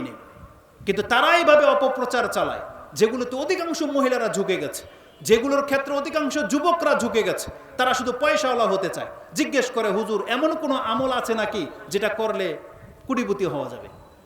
বলে একটা সুন্দরী বিয়ে করা যাবে। মহিলারা প্রশ্ন করে, এমন কি আমল আছে হুজুর যে তাড়াতাড়ি বিয়ে হবে? আমল কি এগুলোর জন্য শিখতে বলছেন আল্লাহ? এগুলোর জন্য আমল? নাকি আমল হচ্ছে নাজাতের জন্য? কিসের জন্য? নাজাতের জন্য। আপনার তাকদীর আমার তাকদীর আল্লাহ সুবহানাহু ওয়া তাআলা রিজিক লিখে দিয়েছেন। রাসূল সাল্লাল্লাহু আলাইহি ওয়াসাল্লাম বলেছেন, ইন্না রূহাল আমিন, মানে জিবরিল আলাইহিস সালাম, নাফাসা ফি রুইয়া, আমার ঘুমের মধ্যে বা স্বপ্নে আমার অন্তরের মধ্যে ওহী করেছেন যে লা তামুতুন্না ইন্নাহু লা তামুতুন্না নাফসুন, এমন কোন ব্যক্তি মরবে না হাত্তা তাস্তাউফিয়া রিজকাহা আও হাত্তা তাস্তাকমিলা আজালাহা আও হাত্তা তুওয়াফিয়া আখিরু রিজকাহা। 3-4টা ভাষায় আছে, 4জন সাহাবী থেকে এটা বর্ণনা আছে, জাবের, আব্দুল ইবনে মাসউদ, হুযায়ফা এবং আবু উমামা রাদিয়াল্লাহু তাআলা আনহুম আজমাইন। তা 4জন থেকে এই হাদিসটা বর্ণনা করা হয়েছে। রাসূল বলেছেন, কোন ব্যক্তির রিজিক তার পূর্ণ মাত্রায় না পৌঁছা পর্যন্ত তার কোনোদিন মৃত্যু ঘটবে না। তাহলে এগুলো সব রিজিকের অন্তর্ভুক্ত। এগুলোর জন্য আপনাকে এক্সট্রা ইবাদত করে আল্লাহর কাছে আনতে হবে যে কার সাথে আপনার বিয়ে হবে না না হবে। এটা হচ্ছে প্রচেষ্টা লাগবে। আপনি দোয়া করতে পারেন যে আল্লাহ আমাকে সৎসঙ্গী দান করো, দোয়া করতে পারেন, কিন্তু এমন কোনো তদবির নাই যেটা করলে আপনি কোটিপতি হয়ে যাবেন, যেটা করলে আপনি এরকম সুন্দরী বিয়ে করতে পারবেন। এগুলো আপনাকে শয়তানে ধোঁকা দিয়ে দেওয়া হয়েছে। তালাকুল্লি হাল, আমার সময় প্রায় শেষ বলা চলে, যদি আমি বিষয়ের দিকে যেতেও পারিনি। বলা হয়েছিল যে কিয়ামতের আলামত নিয়ে কিছু কথা বলবো। এই চলমান পরিস্থিতিতে 5 মিনিটের মধ্যে আপনাকে আমি কয়েকটা আলামতের কথা বলে দিই। রাসূলুল্লাহ সাল্লাল্লাহু আলাইহি ওয়াসাল্লাম আমাদেরকে বলেছেন কিয়ামত অত্যন্ত নিকটে চলে আসছে। প্রমাণ কি? রাসূল সাল্লাল্লাহু আলাইহি ওয়াসাল্লাম একদিন বলেছেন, বইস্তু আনা ওয়া সাআতু কাহাতাইনি, এইভাবে রাসূল সাল্লাল্লাহু আলাইহি ওয়াসাল্লাম আঙ্গুল তুলে দিয়ে বলেছেন আমি এবং কিয়ামত এসেছি এইভাবে। তার মানে এতটুকু যে গ্যাপ আছে, রাসূল সাল্লাল্লাহু আলাইহি ওয়াসাল্লাম পৃথিবীর শেষ হতে হতে এই পর্যন্ত চলে আসছেন, রাসূল সাল্লাল্লাহু আলাইহি ওয়াসাল্লামের আবির্ভাব হয়েছে এবং আর এতটুকু মাত্র বাকি আছে, তারপরে কিয়ামত হয়ে যাবে। অথচ রাসূল সাল্লাল্লাহু আলাইহি ওয়াসাল্লাম 1400 বছর হয়ে গেল, তার ইন্তেকাল হয়ে গেছে, আর কতদিন বাকি আছে কিয়ামত? তার মানে অত্যন্ত নিকটে চলে আসছে। আল্লাহ সুবহানাহু ওয়া তাআলা নিজে বলেছেন ইকতারাবা লিন-নাস হিসাবুহুম ওয়া হুম ফি গাফলা, মানুষের হিসাব নিকাশের সময় অত্যন্ত কাছে চলে আসছে, অথচ মানুষ বেখবর হয়ে বসে আছে। আল্লাহ সুবহানাহু ওয়া তাআলা বলেছেন সূরা কামারের মধ্যে চাঁদ দ্বিখণ্ডিত হয়ে গেছে, তার মানে কিয়ামত অত্যন্ত নিকটে চলে আসছে। রাসূল সাল্লাল্লাহু আলাইহি ওয়াসাল্লাম বলেছেন 6টা আলামত হচ্ছে কিয়ামত নিকট হয়ে যাওয়ার প্রমাণ, তার একটা হলো মৌতি, আমার মৃত্যু। রাসূল সাল্লাল্লাহু আলাইহি ওয়াসাল্লামের মৃত্যুটা হচ্ছে কিয়ামতের একটা আলামত, অথচ 1400 বছর পার হয়ে গেছে। আল্লাহ রাসূলকে যখন মেরে দিয়েছেন, তিনি যখন ইন্তেকাল করেছেন, পৃথিবীতে আর কোন ব্যক্তি আছেন যে বেশি দিন বাকি থাকবেন? যেখানে রাসূল সাল্লাল্লাহু আলাইহি ওয়াসাল্লামকে 63 বছর বয়সে আল্লাহ সুবহানাহু ওয়া তাআলা মৃত্যু দিয়ে দিয়েছেন। আল্লাহ কোরআনে কি বলেছেন? ওমা জাআলনা লিবাশারিন মিন ক্বাবলিকাল খুলদ আফা ইমিত্তা ফাহুমুল খালিদুন, আপনার পূর্বে কোনো ব্যক্তিকে আমি চিরস্থায়িত্ব দান করি নাই। হে নবী, আপনি যখন মারা যাবেন তাহলে পৃথিবীতে আর কার মর্যাদা আছে যে বেঁচে থাকবে? কুল্লু নাফসিন যায়িকাতুল মউত, প্রত্যেকটা মানুষকে মরতে হবে। সূরা আম্বিয়ার 34-35 নম্বরে আয়াত আপনি পেয়ে যাবেন। তার মানে আমাদের সবার মৃত্যু আমাদের ধার প্রান্তে চলে আসছে, কিন্তু আমাদের কোনো মাথা ব্যথা নাই। আমরা কত লাশ দাফন করলাম, জানাজা দিলাম, কিন্তু আপনারা আমার ডেট যে কাছে চলে আসছে এটা নিয়ে আমাদের কারো কোনো মাথা ব্যথা নাই। অথচ রাসূল সাল্লাল্লাহু আলাইহি ওয়াসাল্লাম বলেছেন মৌতি, আমার মৃত্যু হচ্ছে কিয়ামতের একটা লক্ষণ, যেটা পাস হয়ে চলে গেছে। রাসূলুল্লাহ সাল্লাল্লাহু আলাইহি ওয়াসাল্লাম বলেছেন লাম ইয়াবকা মিনাদ দুনিয়া ইল্লা বালাউন ওয়া ফিতনাতুন, কিয়ামতের একটা আলামত হলো, রাসূল বলেছেন পৃথিবীতে শুধু বালা মুসিবত, বিপদ আপদ আর ফিতনা বাকি থাকবে। যেটা আপনি দেখতে পাচ্ছেন যে রাসূল সাল্লাল্লাহু আলাইহি ওয়াসাল্লামের ইন্তেকালের পরে, সাহাবা একরামদের পরে আমরা এখন কত ফিতনার সম্মুখীন হচ্ছি, কত ফিতনার সম্মুখীন হচ্ছে। আমাদের রাষ্ট্রের উপর দিয়ে কত কিছু চলে গেল, কিন্তু আপনার টনক নড়ে না। আমরা যে আল্লাহর পক্ষ থেকে শাস্তিপ্রাপ্ত, আমরা যে লাঞ্ছিত জীবনযাপন করতেছি, কিন্তু আমাদের মুসলমানদের কোনো মাথার ব্যথা আছে? অথচ আপনি অন্যান্য রাষ্ট্রের দেখেন, তাদের জীবনযাত্রার মান দেখেন, আর আপনি মুসলিম হয়ে এই পর্যন্ত 2024 সাল হয়ে গেছে, এখন পর্যন্ত আপনি টেকনোলজির কোনো উন্নত সেবাই পেলেন না। আপনার নসিবে কি জুটেছে শেষ পর্যন্ত? ওই ব্যাটারি চালিত রিক্সা রেলে ভ্যান গাড়ি। আর দুনিয়া এত আপডেট হয়ে গেছে, তাদের লাক্সারি জীবন দেখলে আপনি আশ্চর্য হয়ে যাবেন যে দুনিয়া কোথা থেকে কোথায় পৌঁছে গেছে, আর আমরা পেডাল থেকে মাত্র ব্যাটারি চালিত রিক্সায় মাত্র এসেছি। আর সেই রিক্সা আবার কিছু না কিছু হলে ভেঙে দেন, কিছু হলে রাস্তা ব্লক। অথচ রাসূলুল্লাহ সাল্লাল্লাহু আলাইহি ওয়াসাল্লাম মুসলিমদের অধিকারের মধ্যে এটা বলেছেন, কোন মুসলিম যদি রাস্তায় বসে তাহলে রাস্তার কিনারে তাকে বসতে হবে, রাস্তা বন্ধ করে দেওয়ার কোনো অধিকার কোনো মুসলমানের নাই। আর এই নোংরা রাজনীতির সাথে যারা জড়িত, এই গণতন্ত্র কুফরি মতবাদ যারা করেন, এর জন্য আপনি কি করেন? কিছু হলে রাস্তা বন্ধ, কিছু হলে মুসলিমের রক্ত করে। কেন? এগুলো চরম ফিতনা। রাসূল সাল্লাল্লাহু আলাইহি ওয়াসাল্লাম বলেছেন আমার উম্মতের সবচেয়ে বড় ফিতনা হলো মুসলিমদের দ্বারা ক্ষতিগ্রস্ত হবে। মুসলিমকে হত্যা করে, মুসলিমের সম্পদকে বাজেভাবে বক্ষণ করে। অথচ যেটা আমাদের উপরে হারাম করে দেওয়া হয়েছিল, রাসূলুল্লাহ সাল্লাল্লাহু আলাইহি ওয়াসাল্লাম বিদায় হজের ভাষণে বলেছিলেন আইয়ু ইয়াউমিন হাযা, আইয়ু বালাদিন হাযা, আইয়ু শাহরিন হাযা। তখন তার জবাবে রাসূল সাল্লাল্লাহু আলাইহি ওয়াসাল্লাম কে বলছে আল্লাহু ওয়া রাসূলুহু আলাম। তিনি বলেছেন আলাইসা বালদা, আলাইসা যিলহিজ্জা, আলাইসা ইয়াউমুন নাহার।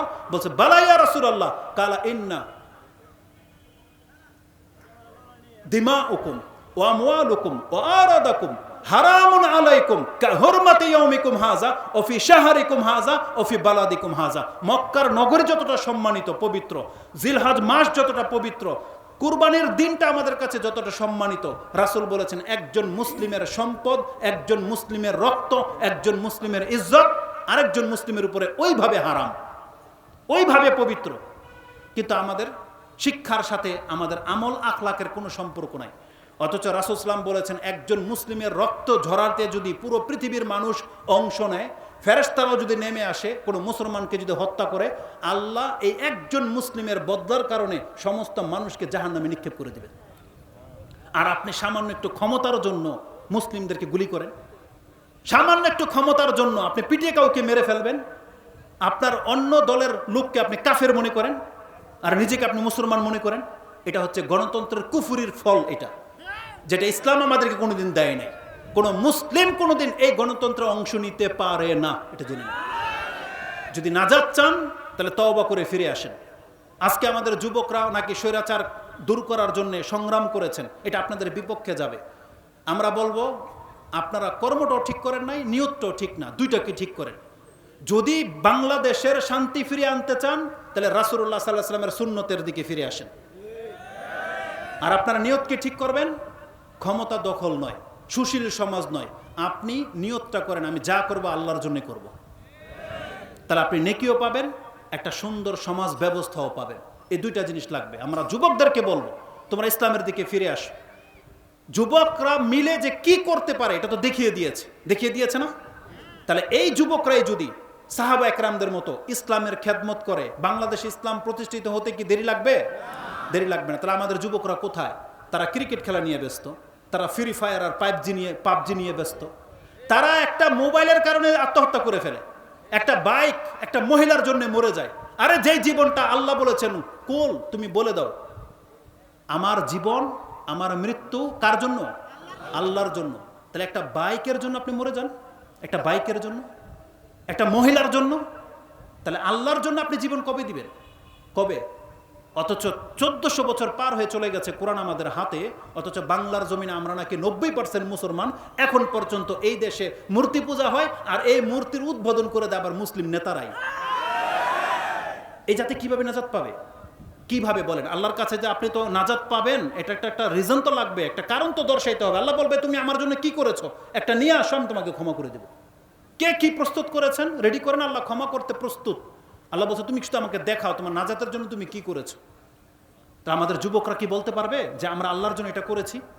বরং তার কাছে যেটা ভালো লাগে সে তার ভালো লাগা থেকে কিছু ভালো কাজ করতেছে, কিন্তু আল্লাহ সুবহানাহু ওয়া তাআলা তো আমাদেরকে এটা শেখায় নাই। বরং আল্লাহ বলেছেন তুমি যা কিছু করবা কার জন্য?